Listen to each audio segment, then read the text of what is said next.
Back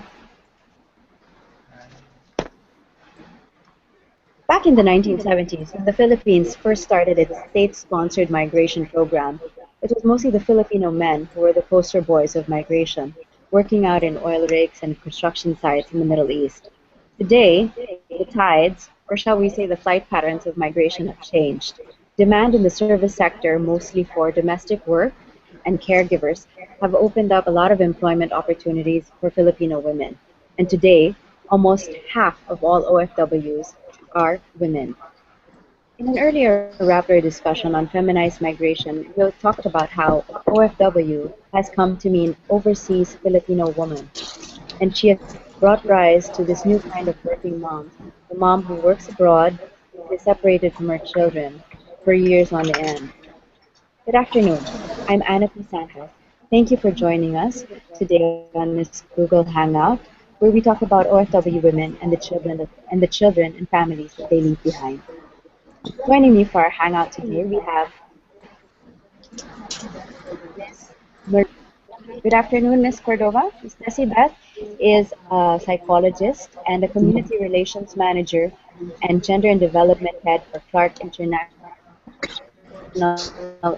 Airport. That's important later on. But Ms. Cordova is also part of the MLAC Institute of Psychosocial Service, a number of stories, done a lot of research on it. Ms. Tessie Beth, good afternoon.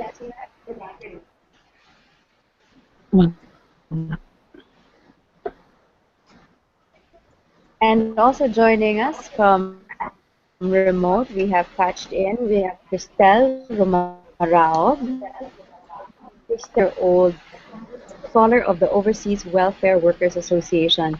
This government agency offers a lot of scholarships to qualified children of OFWs, and Cristel is one of them.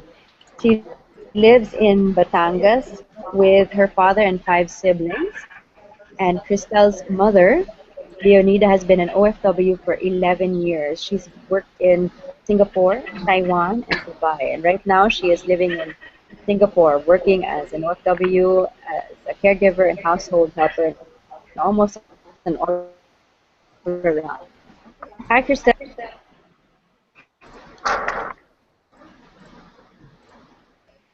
And lastly, we have the men of the Mangera family. We have Tatay Meljon and we have Jomar. We're also joining us. When Meljon, when Meljon Mangera's wife left to work abroad, he was left to become the primary caregiver in the family. So he says it was difficult, but he knew that it was something that they had to do, and it was a choice that they had to make to ensure a future for their children. Jomar is here. He's the only boy in the Mangera family, and he admits that at first he was kind of okay, no, with his mom leaving, saying that there would be no one to scold him and tell him what to do. But as the separation became a prolonged one, he talks about how he now misses his mom and what it's like to be a child in an OFW family. Later on, we'll also be launching the documentary Para Kay Mama, which is directed by rappers Patricia Evangelista and features the Mangara family. Good afternoon, Tatay Meljon. Good afternoon, Jomar. Good afternoon, Hannah. Hi, Jomar. Thank you for joining us. Thank you to all of our guests. I'm going to start off this discussion with OFW families and OFW life. I think as every Filipino, as a Filipino knows, we all have someone that we know or are related to who is an OFW. Statistics show that there are more than 2.4 million Filipino families who have at least one member who is an OFW. And when we talk about OFWs, we talk about loneliness, isolation, and the hardship that they face being alone and being away.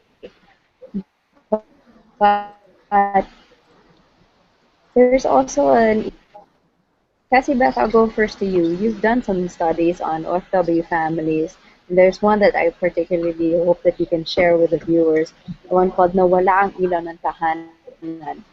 What did you find in that study about when it's the mother who leaves to work abroad? Kasiba? Hello, Anna. Can you say that question again, please? Can you tell us about that research that you conducted, the one that's called Nawala ang Ilaw ng Tahanan, that you wanted to find out what the effects were on OFW families when it's a mother who leaves to work abroad? Okay. So, the first study that was conducted in 2007, led by Dr. Hani Karandang, who was on the families left behind by OFW mothers. And there's a book that was launched during that time, which is titled Nawalang Ilaw ng Tahanan. And some of the findings from the children are there's deep longing for the mother, and it was seen over and over through the drawings and the sessions done with the children. Now, there's always that wish of the child, sana buo ang pamilya. No? And then another is intense sadness, having been, well, being left by or with the fathers na who are still groping with the dual role. So, some of the children are not really allowed to express emotions. No? There's the Mm-hmm. silence allowed by the fathers to cry. Oo. Well, for one, no, as we will talk about later, because fathers are also suffering from certain emotional issues themselves, no? Kaya may na ganun. And then there's also fear and confusion in the children. Well, fear from the father, from some fathers who would resort to physical and verbal punishment.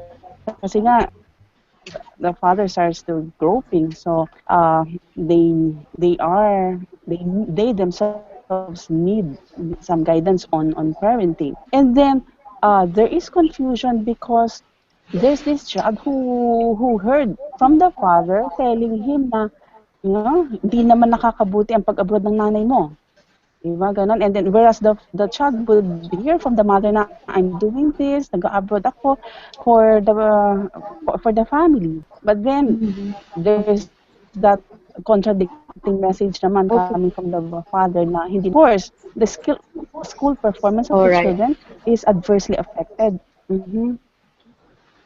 I'll go Hello. first to what you Are you mentioned there? about the children.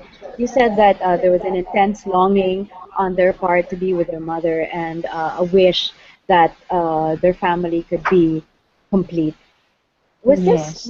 did the age of the child have any impact or influence on this kind of feeling? That feeling is pervasive across ages. However, it is stronger among the younger children kasi nga talagang especially those who have to establish muna that emotional security, which is usually coming from the mother, no? Pero since the father is himself adjusting and could not give that adequately to the child yet, so talagang there is the greater longing from the younger ages. Okay, for when you say younger age, what age are we looking at? Mga, well, those who were included in the study, started with age 2.5, Hmm. Okay. All right. I'm going to go to Christelle first. Having just heard what the research showed that OFW children, they have this intense longing to be with their mothers. Or how did you feel, Christelle, when your mother left? Christelle,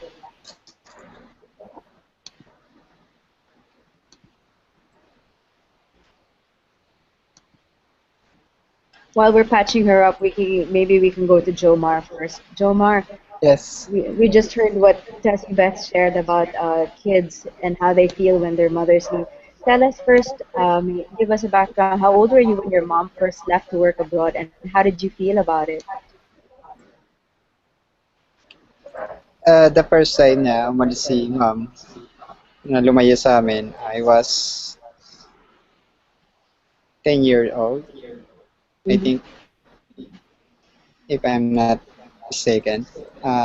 Naramdaman ko na parang masarap yung buhay pag wala yung parent mo kasi malaya kang gawin yung lahat.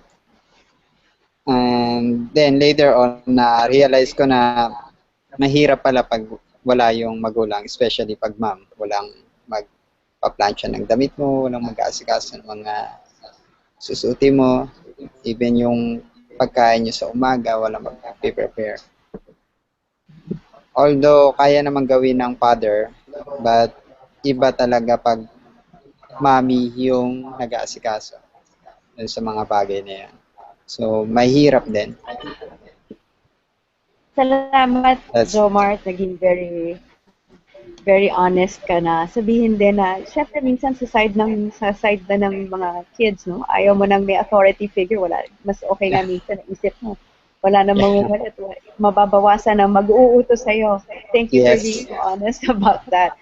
Pero sabi mo nga, naramdaman mo din yung pagkawala ni mama. Ilang years bale nagtatrabaho si mama abroad, Jomar? Yung first term niya, 2 years. Supposedly 3 years. Then, nung na-realize niya, because first timer lang siya, na-realize siya na mahirap pala yung mas matagal. So, she decided na 2 years lang. Yan po. Then, yung mga sumunod, bumalik siya. Then, nag-take ulit ng 2 years po. Then, another 2 years na naman. So, okay. 6 years po nawala si mama sa amin. So, 6 years, pero paputol-putol yun, ano? Paudlot-udlot. Nakikita natin na recurring yung pag-renew niya ng mga employment contract niya. Yes po. Do we have Cristel on now? Cristel, hi! Thank you, Jomar. Cristel, can you hear me? Hi, Cristel.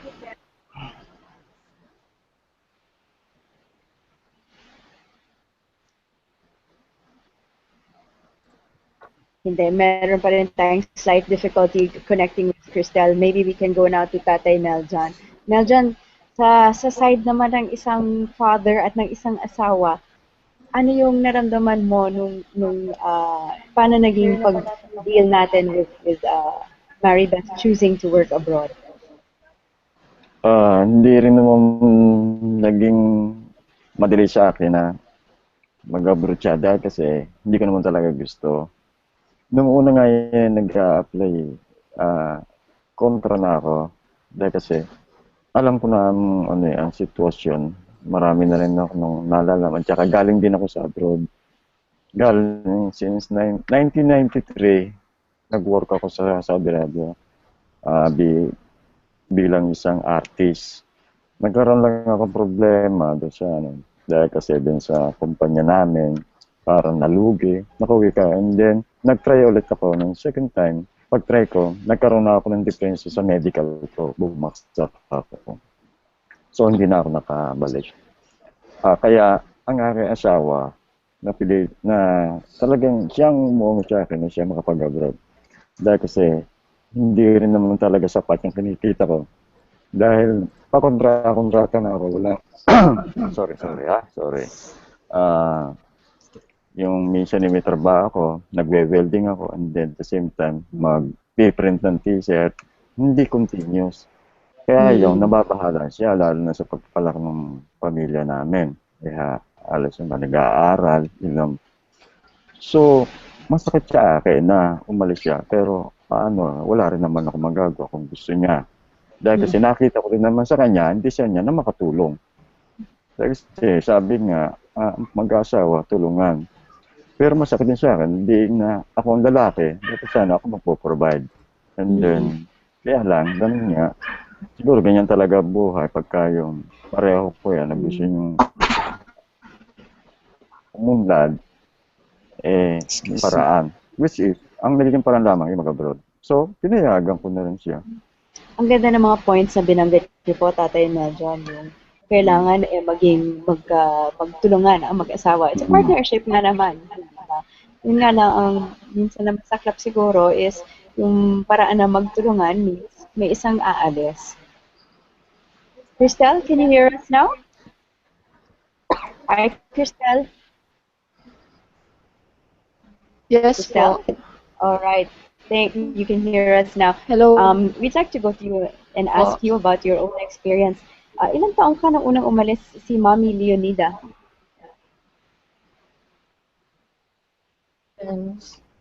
So, nag-start po kasi mag-abroad si Mama when I am 8 years old. So, for 11 years, tatlong country na po yung napuntahan niya as an OFW. 8 years old po ako umalis Mama. So, mag-asikaso sa kapatid namin. Kasi, so, anim po kami magkakapatid. Kami yung nag-aasan kasi mas maaga po kami natuto kung paano asikasuhin yung isa't isa.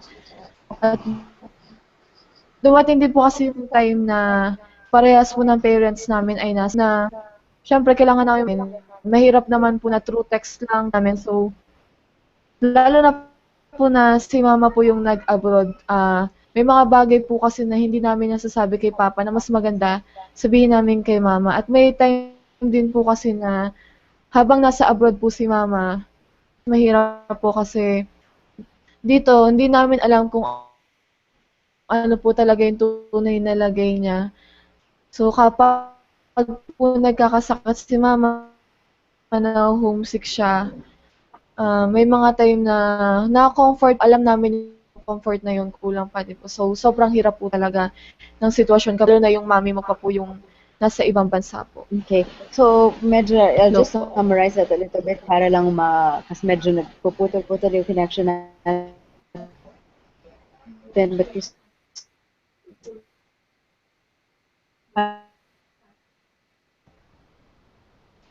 you're living with your 5 siblings, with your mga na medyo mas napilitan kayo maging mature kaagad dahil kayo naiwanan with the Yes po. responsibilities of keeping the Yes house and looking out for po. your younger brothers and sisters. Kailangan, kumbaga po,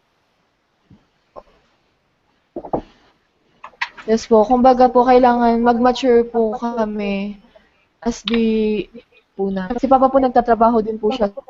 Parang hindi lang po kami tumayo na kapatid lang po, kundi parang magulang na din po bilang nag-guide na din po sa kanila.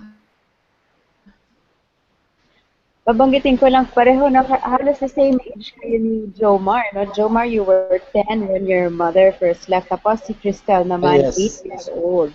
At marami kayong pareho sinasabi. Nakita mo rin ba yan, Jomar, na parang kailangan niyo ring ikaw yung tumayo, ikaw yung pangalawang anak sa apat eh.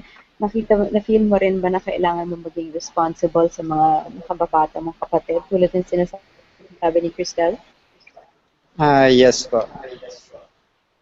Besides, nag-iisang lalaki, so kailangan gampanan yung pagiging kuya ko sa aking mga kapatid.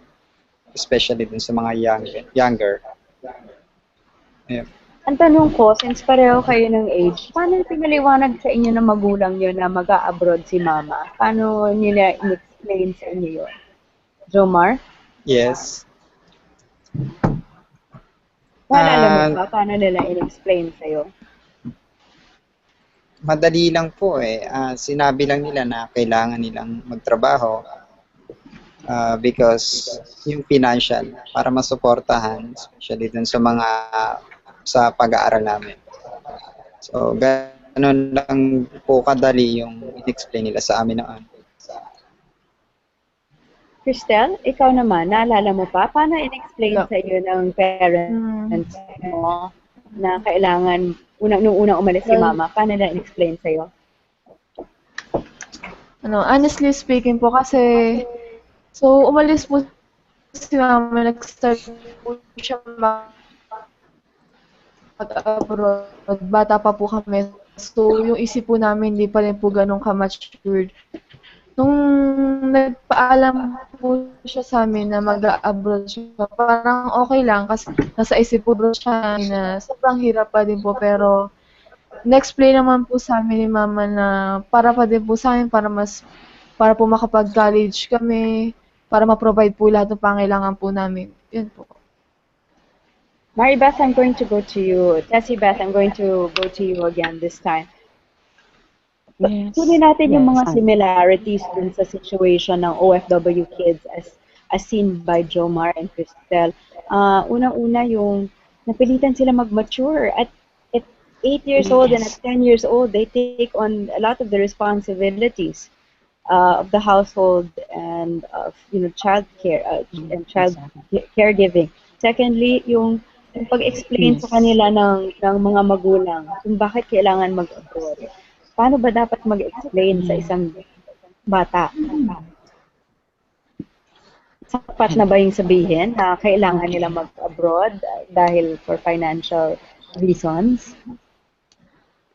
Well, of course, while yung pagsasabi ng ganun, kailangan, pero there should be something more doon, no? Kasi parang kapag sinabi mo ganun, it only goes through the cognitive, no, understanding ng bata. However, sana meron lang something more that would touch on the emotional aspect para mas lalong maintindihan ng bata. Mahirap talaga na parang explain mo lang ng ganon. Of course, that child, very inherent sa kanya na talagang intindihan niya. But that only goes through the mental, framework without really sinking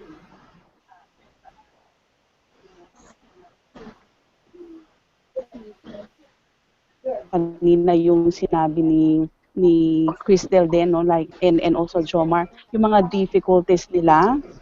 Yes. Oo. At different ages, no, the longing for the mother, no, is pervasive. Nag-iiba rin lang, no, doon kung ano yung developmental stage,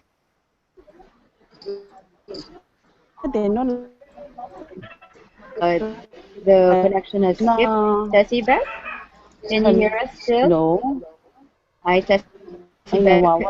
nawawala.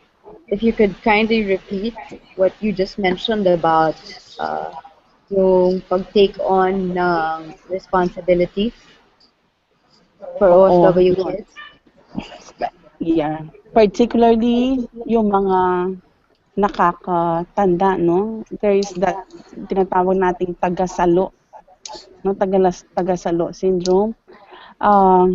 Very prone doon lalo na sa pamilyang Pilipino na yung bata, no? Pero dahil lang parang older siya, would take on the responsibilities of the parent, in this case ng nanay, no? And it's really burdensome for the child. Kaya nga it becomes more difficult na kapag nasabihan siya ng gano'n, kailangan kasi sa pag-aaral niya, sa kanilang kinabukasan, and then kapag nga when the child wants to just express this longing, kahit nasa tatay, pero yung tatay hindi rin siya handa, and he discourages such expression of sadness, kaya mas nagiging mahirap para sa bata.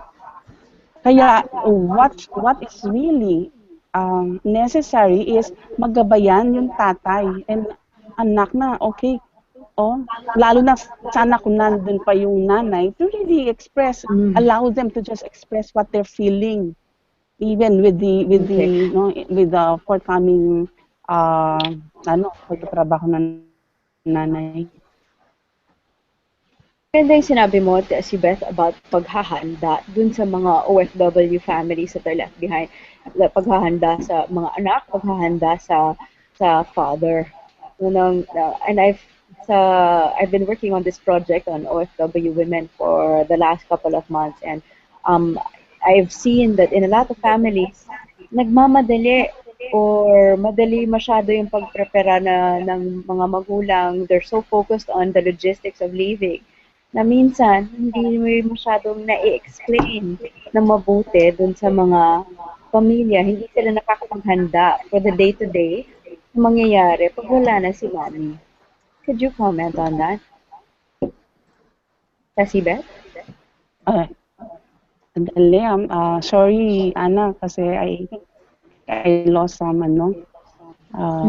for some segments Okay. doon. Paano ba dapat ihanda yung mga families ng OFWs natin para sa pag-alis ni Mami? Paano ba dapat ang paghahanda? Okay. Na sana ma-encourage na sana as a family that they would be encouraged to just express, no, and what they're feeling towards her, and that how they feel would be processed. Sana lang, no, well, later, no, we can also discuss later kung paano ba pwedeng pumasok dyan yung mga government and private organizations, no, para magkaroon ng ganyan na institutional support sa mga families. So yun, instead of sanay tayo na halimbawa iiyak yung bata, o tapos the mother would say, or even the father, oh, wag ka na umiyak, sabubutin natin yun. So that suppression of longing, of the sadness, is creating more detrimental effects on the children rather than pinakalimutan, because when you suppress it, the sadness does not get out of the system, but rather it just stays there. And in fact, what is really alarming is that sadness, that longing would manifest in other ways na oftentimes unconscious, no? The child would act out. Kaya nga, even the school performance would be affected, as has been seen already in previous studies. Okay. So yun. So, kailan encourage, no, and process yung the emotional issue, the feelings, emotional experience. Alright. So maganda rin yung napag-usapan natin. There's a need to process yung emotional experience, no? What you go through when it's your parent who leaves. Pero the other thing is, pareho natin nakikita dito sa case ni Jomar, Tatay Meljon, and si Cristel, that they're OFW moms, paulit-ulit, no? Yung pag-alis, uuwi, tapos matatapos ang employment contract niya, tapos aalis na naman. Tapos babalik, aalis na naman. Is there any impact on this coming and going, Tessie Beth, on the families as well? Well, on the surface, like yung paulit-ulit na yan, the children will get used to it. Pero, yun nga, mayroong effects yun on the different aspects of life ng bata. And, di ba, nagkakaroon, you would hear of children na, nagkaroon na ng mga bisyo and all, dahil nga, they find seemingly affiliation with a group, kaya lang kung mayroong bad influence sa kanya, and other things, kasi nga yung emotional issues are not being really addressed on a deep level. So parang that emotion aspect is oftentimes ignored or overlooked.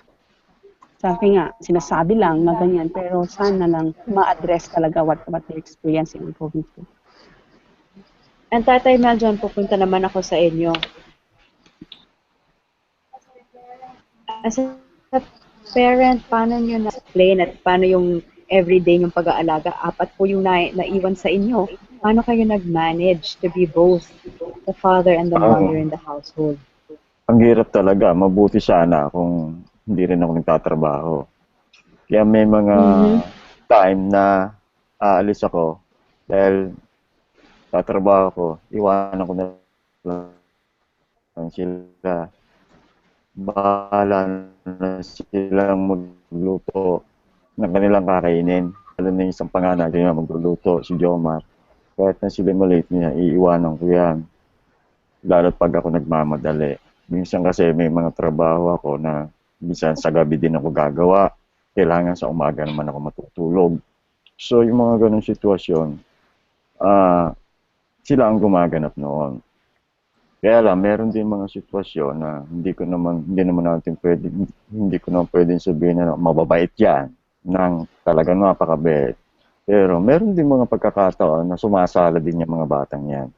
At yun ang pinakamasakit sa akin. Hindi katulad na nandiyan ang nanay, bahala siya paluin niya kung siyang paluin. Pero, ewan ko, sa akin kasi, pagka ganyan, minsan, mga problema na lang ako. Hindi ko naman sila mapalo. Dahil kasi hindi naman kasi ako ganon ka, na mamamalo. Kakausapin ko lang sila. Hindi, ganyan. Kung ano masasabi ko sa kanila, may tuturo na sa pamagitan ng salita.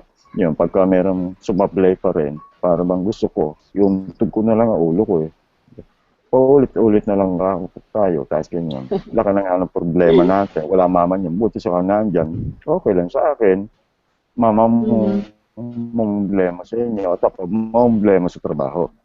Dahil kasi may hirap din naman, may problema ako sa trabaho, pag uwi ko, problema pa rin naabutin ko, para bang ang hirap din mag-isip. Kaya minsan, pagka kahiya mo sabihin, minsan naiiyak na rin ako sa gabi, pagka yung, umuwi ka na, ikaw na ang problema dito, sinasabi ko sa, salita lang, gano'n. Yun lang kaya mong sabihin, kaya lang, yung katotohanan, wala rin siya sa tabi ko. Ganun lang. Kaya minsan, gigising ko ng umaga, naisip mo na, ito na naman, tatrabaho, may iwan na naman sila.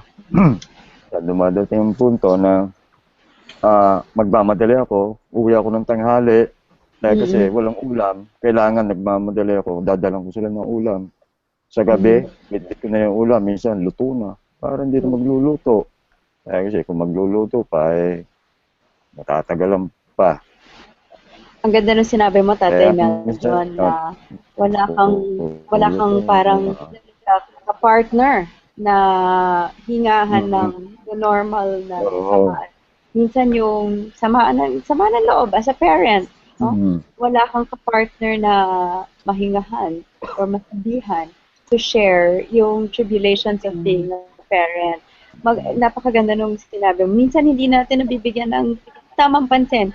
Yung mga OFW husband.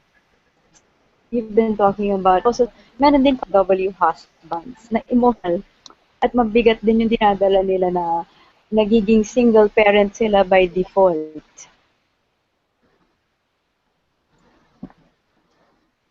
Tessie Beth?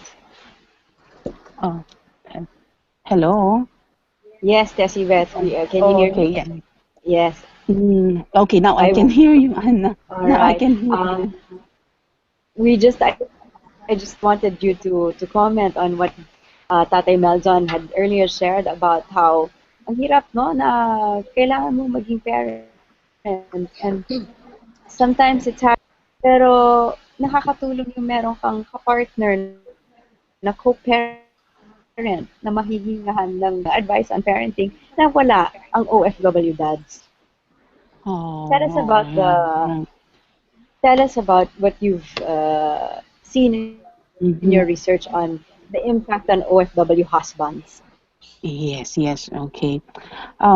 Yung nasabi ni Tatay Meljon, oo, it validates yung mga previous findings nga na fathers left behind are experiencing extreme sadness. No?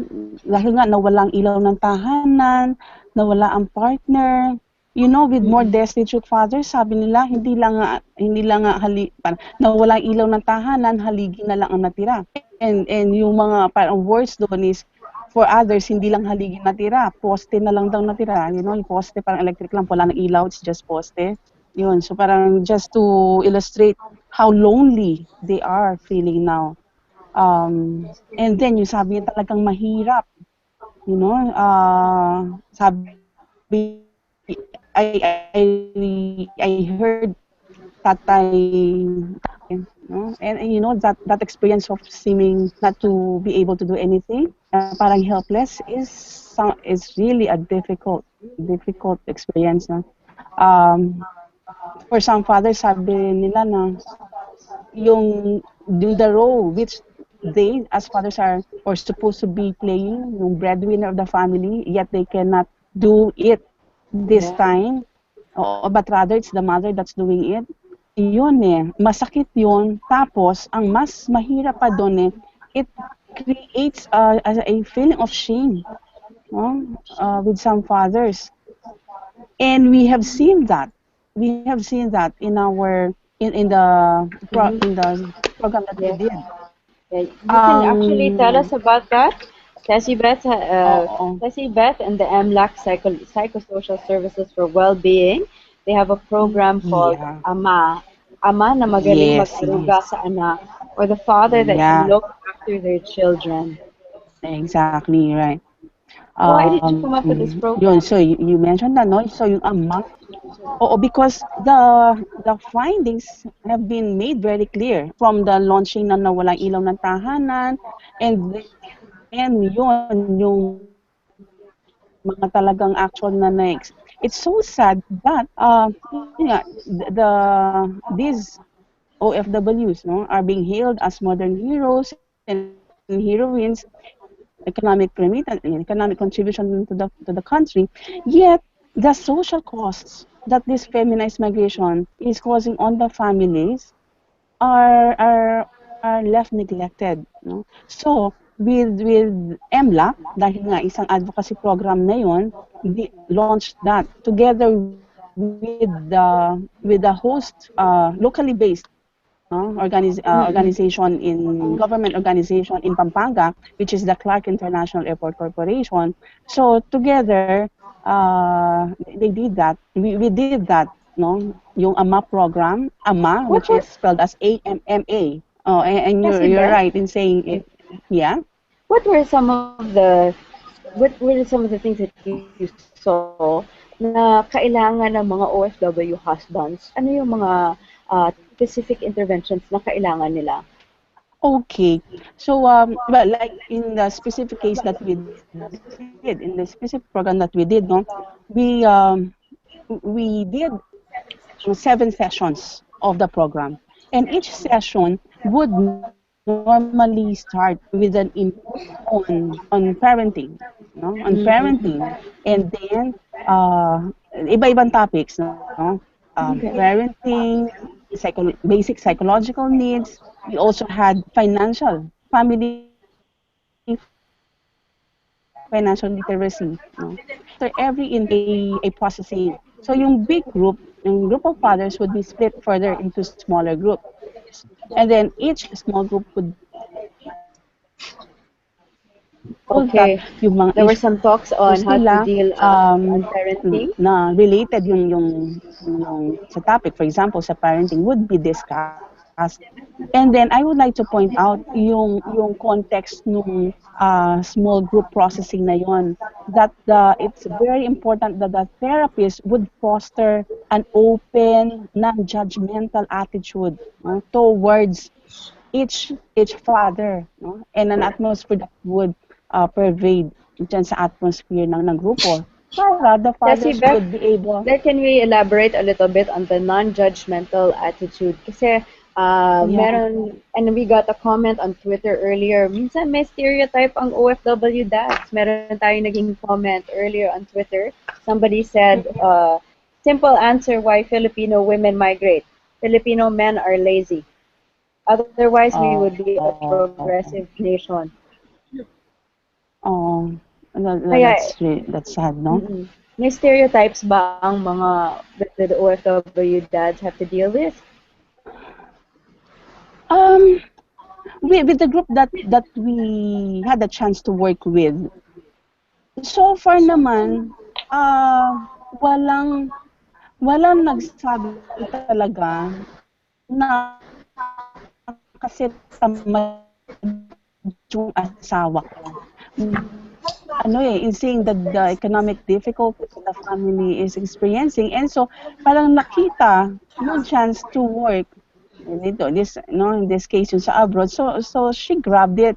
Right, it's a stereotype, but talagang digging into Mm. the cases of the fathers, you'd see na talagang they're doing whatever they could naman while staying at home, while they are based at home, as we've seen in the case of Tatay Mel John. Siguro, okay, there's that stereotype, and which is, I think, is one thing that makes the situation of the left behind fathers more difficult. And we Okay. nakita rin nga namin na what is sad is yung criticism na yon would oftentimes come from the families of the wife. Okay. Mm-hmm.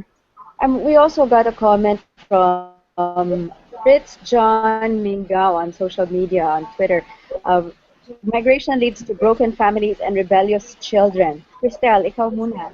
Naging rebellious ka ba? O may panahon ba nag-rebelde ka nung umalis ang mama mo? Hindi naman po. Sa totoo lang po, nung umalis po si mama, parang nandun po yung nandun po yung kagustuhan namin na makapag-aral ng maayos kasi alam na po namin yung sakripisyo po ng magulang namin. Siguro po para sa akin, depende na lang din po yun sa mga anak kung choice pa din po nila rebelde nung nag-abroad po si mama. Ikaw, Jomar, meron ba sa inyong nagrebelde nung umalis si mama? Hindi ko sure kung rebelde o rebellion yung nagawa ng sister ko, yung panganay sa akin. But I think siguro nagkataon lang yon na naging malaya kasi nagkaroon sila ng free will na gawin kung ano man yung gusto nilang gawin. Even din sa akin, siguro kung nagkamali man ako minsan dahil siguro inisip ko na walang magbabawal sa akin, walang pipigil. That's why nagagawa ko yung mga bagay na yun. Mm-hmm. Kung elaborate lang natin, no, yung sinasabi ni Jomar na yung ating yung si Neff, and you'll see this in the documentary later that it was directed by Rappler's Patricia Evangelista, which we did for this project. Yung panganay na ang Manguera family, si Neff, siya sa bahay when she was about 21. No? At sinabi nga niya, lagi na lang kasi ako, gusto ko munang umalis.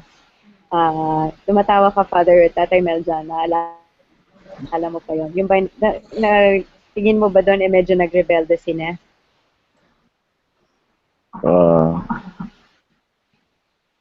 Parang hindi ko rin masada kasi wala naman siyang para magre-rebelde. Ang inaano lang niya yung parang dun sa pamilya namin na siguro hindi pa rin siya handa na gampanan yung magiging tungkulin ng ina. Na parang bang nakikita ko pagka ginaprak ang magiging ina kung ikaw ang panganay na anak. So, ang pagkakaalam niya, palibasa hindi pa handa.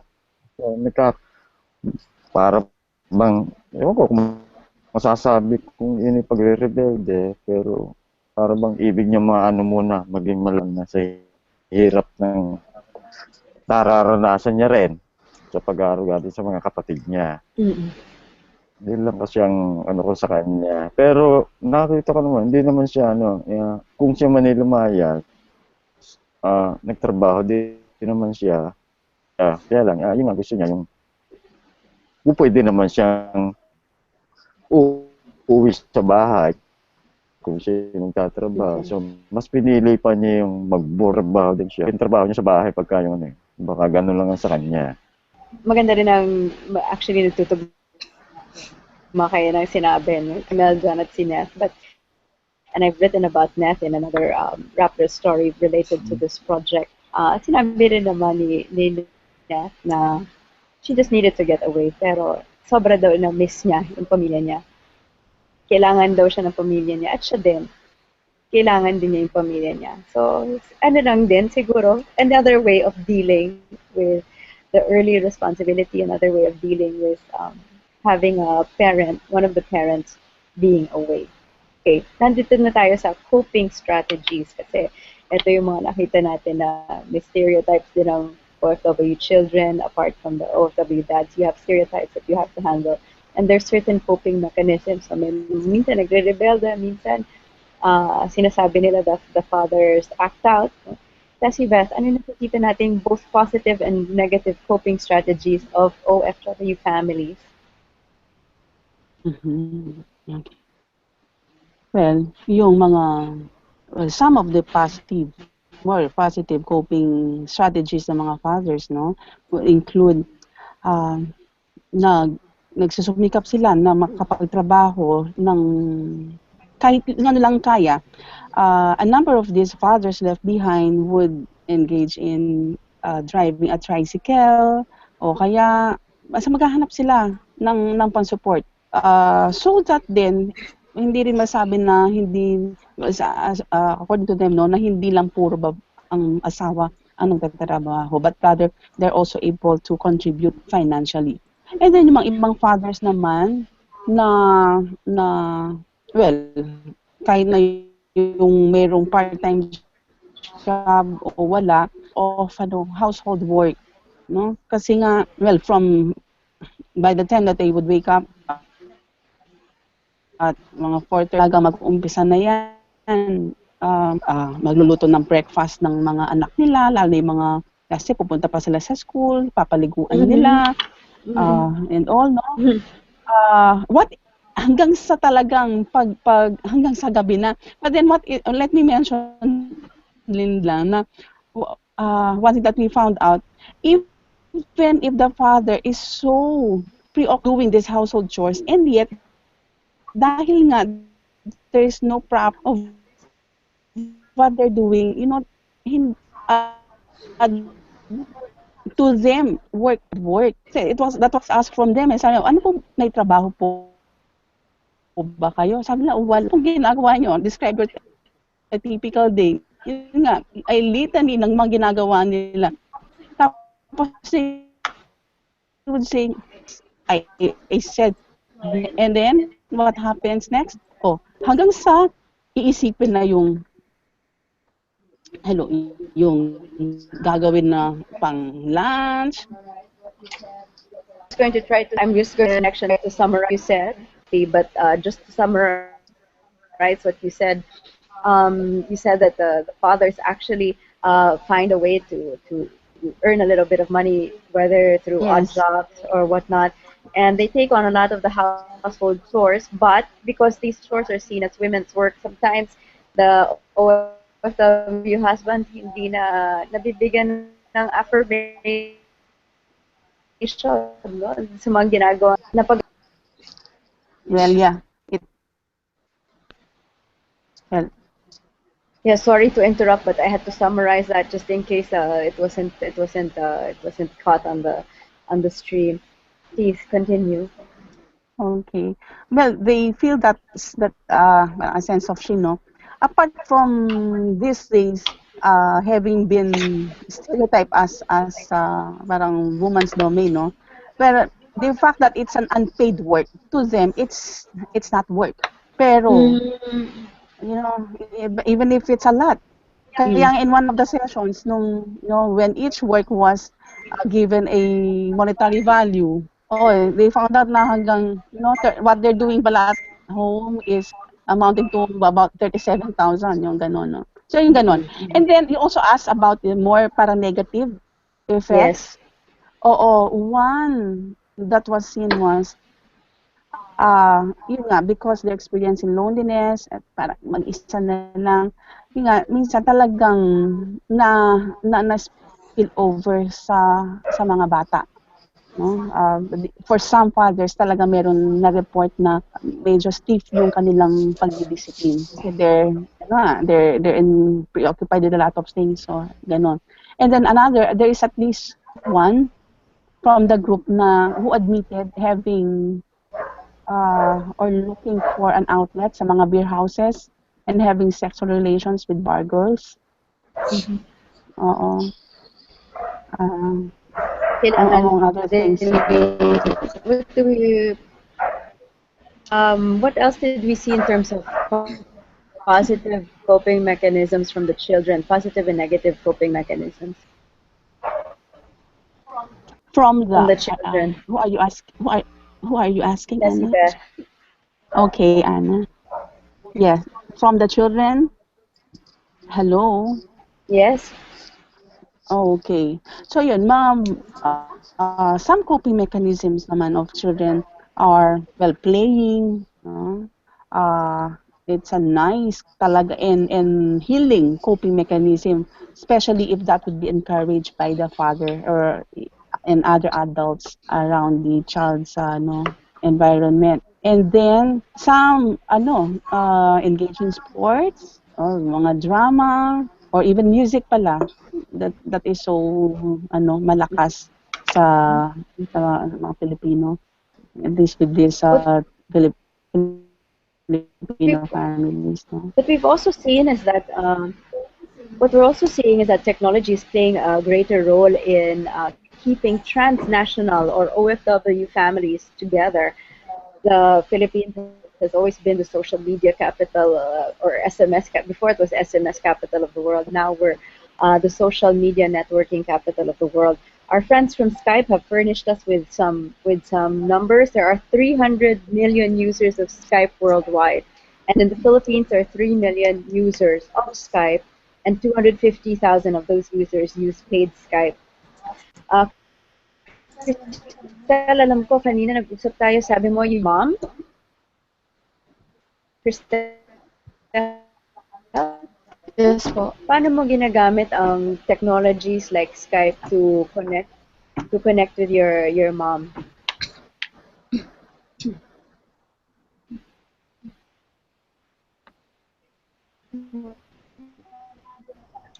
Paano nyo ginagawa para Yes. maka-touch kayo ni mom?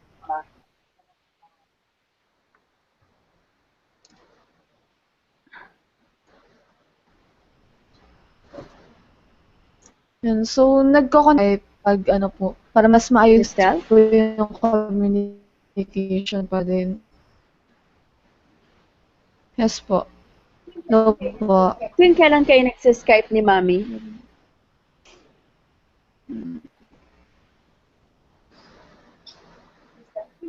Cristel, tuwing kailan kayo Hindi po nagsa-Skype ni po. mami? Siguro po for sa isang buwan, siguro mga 2 beses. Siguro po sa loob po ng isang buwan, mga 2 beses lang po. Madalang lang din po Pero kasi. pero nakakausap niyo siya buong pamilya?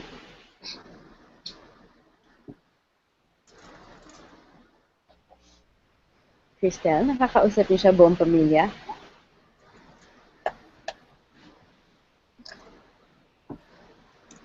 And, sorry po, medyo nagkakaroon lang po ng problema po sa connection. Ay, delayed yan. Ano po ulit yun? Nakakausap niyo ba si mama ng buong pamilya? Pag nagsas-Skype kayo Opo. twice a month? Okay. I-compare natin, 11 years na kasi si mama abroad, Skype. I-compare mo yung... Minsan po hindi kasi... Opo. Oo, pwede ba natin i-compare yung unang walang Skype or walang mga technology available para madali at mura makausap ang mami mo versus ngayon na available to? Naka-improve ba sa separation nyo? Is it help you cope with the separation?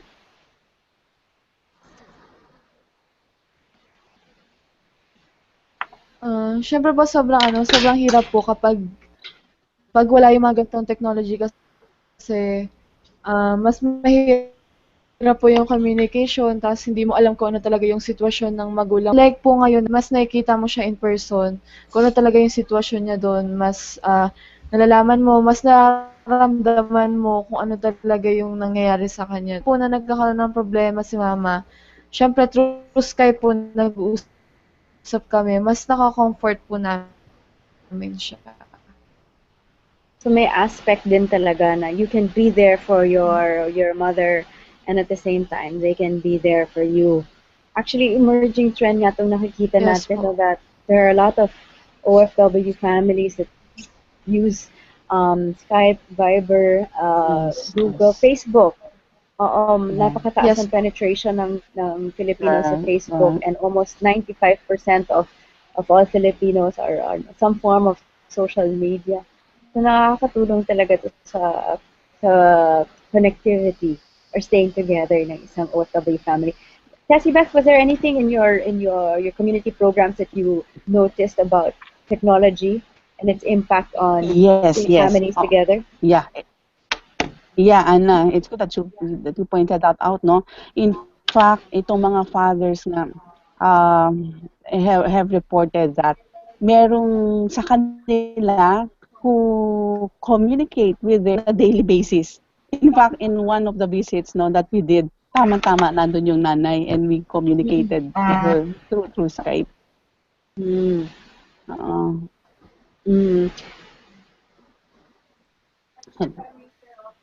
If I may share also, during the research portion of this project, Who Takes Care of Nanny's Children, which is supported by the Pulitzer Center on Crisis Reporting, I went to Paris to talk to our Filipino migrant workers there, and my respondent said that she stays up every day until 11:30 in the evening or 12:30 in the evening. Kasi dito sa 6:30 in the morning yon, at gigisingin niya yung anak niya. So, una niyang gagawin, tatawagan niya through Viber. Pag hindi na nagigising through Viber, next yung Skype. Mas malakas yung ring ng Skype. And third is the landline, because that's the loudest ring in the house. So, meron din way of this is the modern way of mothering if you are thousands of miles away. Tessie Beth, did you see this among your respondents? yes, we did. With the fathers as well as with the children. Oo. Na yung absence is softened, no? By technology. It's very important talaga kasi Okay, that's nice. talagang The kahit absence is na softened hello. by technology. Yes, Tessie Beth, we're down to the last few minutes of our hangout, so I would just like to go on and ask you guys our guests this afternoon for your final thoughts on the OFW mom and how she has become the new kind of working mom. Almost half of our OFWs are female, and we have about 10% of the population working as labor migrants overseas. What are your thoughts about being an OFW kid and having an OFW mom? You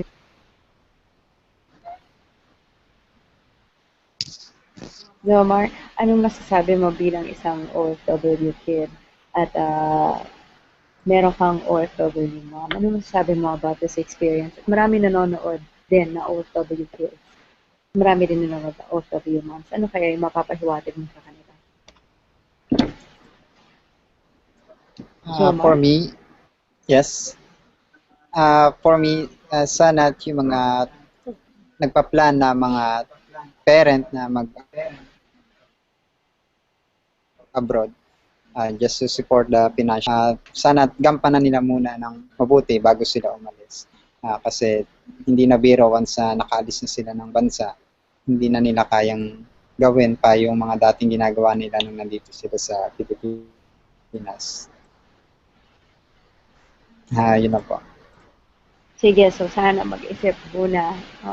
Sana mag-prepare din para sa pag-alis ng isang OFW parent, mahanda yung mga kids at pamilya na maiiwan.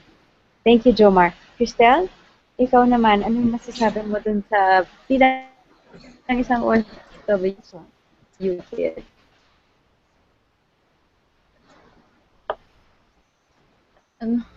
Cristel? Yes. Can you hear me? What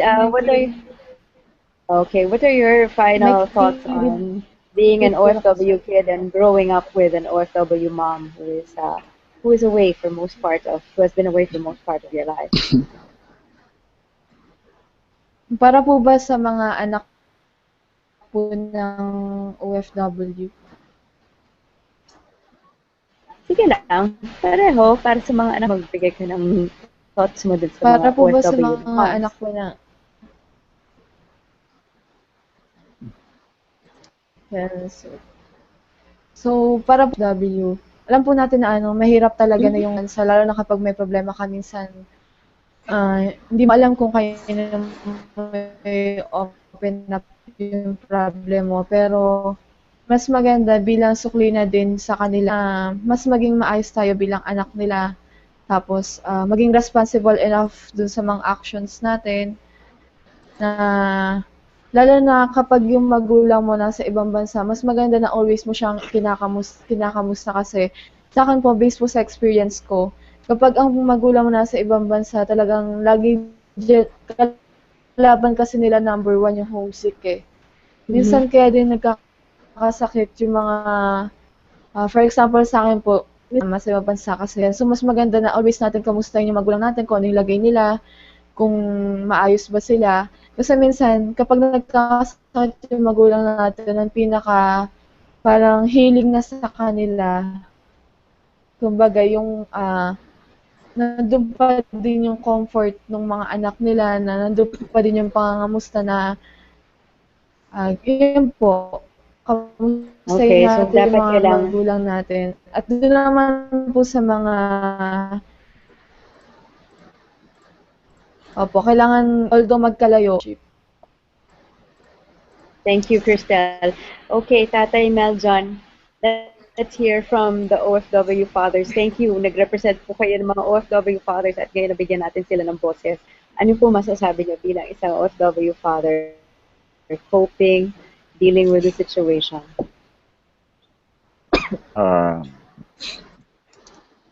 Hindi ko rin lahat tayo, hindi rin naman natin gusto yung mawawalay talaga sa ating pamilya, no? Pero may mga pagkakataon lang at may mga sitwasyon na dapat. Kasi, kailangan pinansyal. Sa akin lang, na ewan ko sa pananaw ng iba, no? Minsan, pinoproblema natin ang pinansyal. Pero, para bang masigit na malaking problema doon sa emotional. Emotional, yung sa isip ba, ganyan. Namumblema kasi isip tulad niya magkahiwalay kayo mag-asawa. Sa pamilya mo, yung mga anak mo, kung paano mo palalakihin.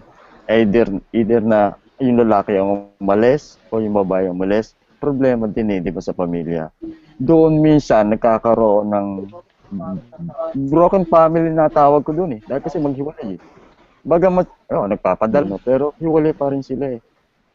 So, yung dapat sana na nagsasama, nagtutulungan, paano mo sasabi yan kung yung kasama mo nasa ibang bansa? Ang tulungan nyo lang ay yung pinansyal. Pero dun sa problema sa bahay, dapat sana kayong dalawang tumupalaki ng mga anak nyo. Dapat yun ang mas maganda. Kaya minsan, ang akala lang natin, yung pag-abroad, ang isang mga, pero bakit naman meron ako nakikita, hindi naman nag-abroad yan. Magkasama yung pamilya, na kumikita lang ng sapat. Pero masaya sila. So, ewan ko lang sa iba, pero ito lang, ang ano ko, na yung bang, kung sasanay lang tayo, kung ano nasa atin, ang pinaka-importante talaga yung magkasama kayo mag-asawa. Kaysa sa ano lang siya. Minsan, ang akala natin, hindi sapat. Pero kapag nagiging sapat din naman eh. Okay. Thank you, Father. Namubuhay, magkasama kayo. Dumadating din ang biyaya sa inyo. Thank you. Thank you, Tatay Meljon. And Miss Tessie Beth, for you, let's hear, could we hear from you on your last thoughts on OFW family? Our OFW women, mothers, are doing huge sacrifices abroad. We have heard of mothers saying, para lang makapagtipid sila and that they will be able to send money to their families in the Philippines.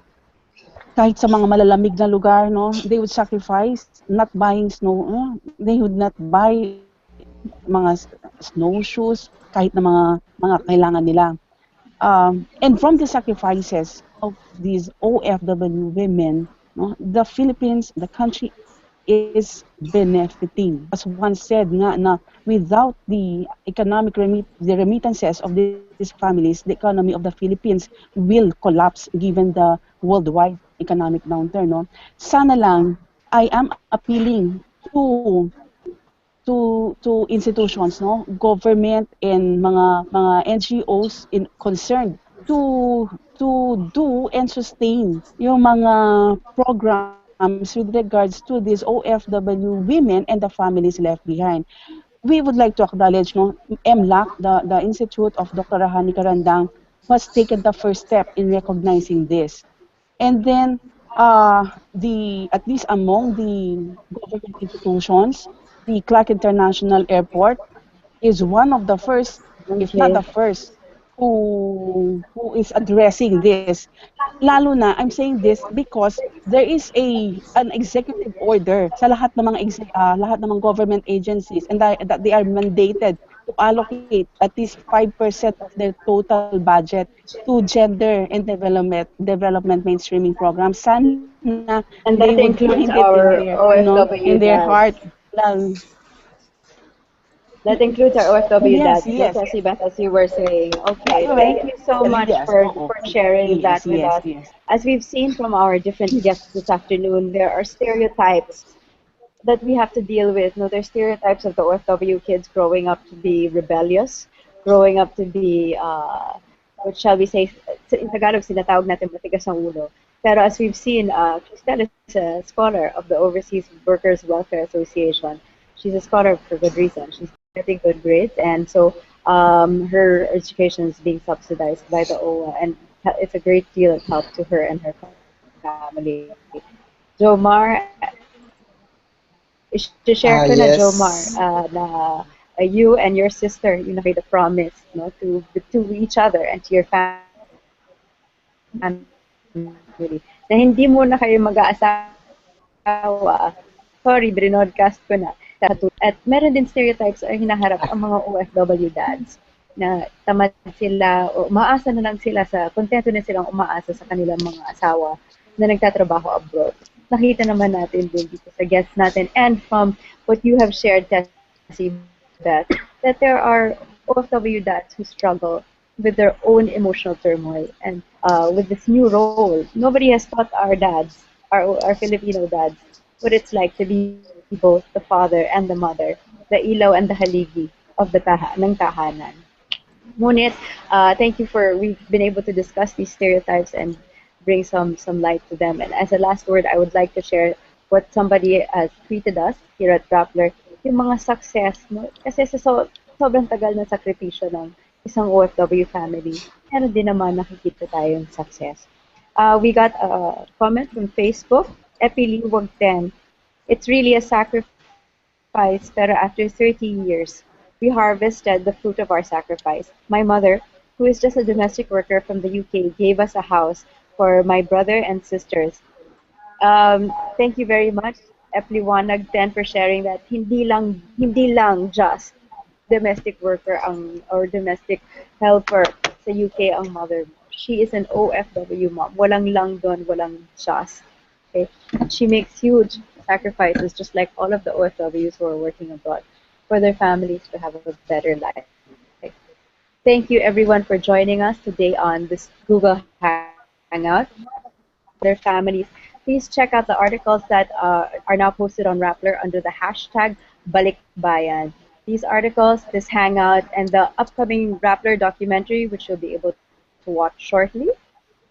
This Rappler documentary called the project Who Takes Care of Nanny's Children, which is supported by the Pulitzer Center on Crisis Reporting under the Persephone Mial Fellowship. You'll be able to watch Para Kay Mama, a Rappler documentary directed by the Banguera family. Thank you to Jomar and Tatay Melton for joining us. It's a story about their family, and I'm sure it'll resonate with a lot of the OFW families both here and abroad. Thank you everyone for watching. Thank you to all of my guests for being here this afternoon. This is Anna P. Santos for Rappler. Good evening. Thank you.